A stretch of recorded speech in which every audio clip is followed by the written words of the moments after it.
Chapter 1. Dream Analysis in its Practical Application. The use of dream analysis in psychotherapy is still a much debated question. Many practitioners find it indispensable in the treatment of neuroses, and ascribe as much importance to the psychic activity manifested in dreams as to consciousness itself.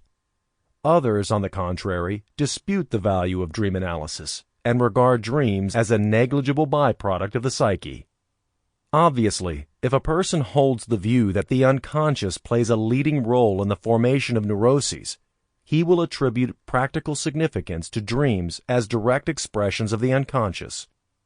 If, on the other hand, he denies the unconscious or thinks that it has no part in the development of neuroses, he will minimize the importance of dream analysis.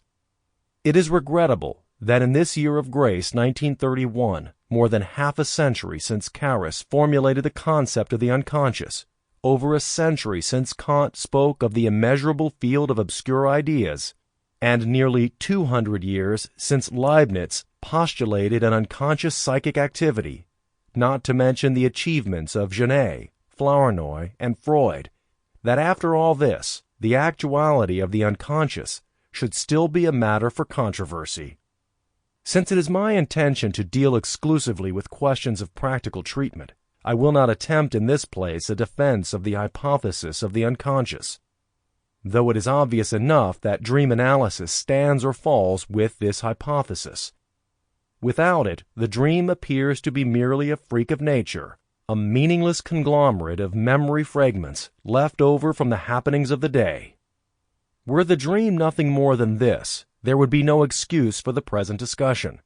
We must recognize the unconscious if we are to treat of dream analysis at all, for we do not resort to it as a mere exercise of the wits, but as a method for uncovering hitherto unconscious psychic contents which are causally related to the neurosis and therefore of importance in its treatment. Anyone who deems this hypothesis unacceptable must simply rule out the question of the practicability of dream analysis. But since, according to our hypothesis, the unconscious plays a causal part in the neurosis, and since dreams are the direct expression of unconscious psychic activity, the attempt to analyze and interpret dreams is entirely justified from a scientific standpoint. Quite apart from therapeutic results, we may expect this line of endeavor to give us scientific insight into psychic causality.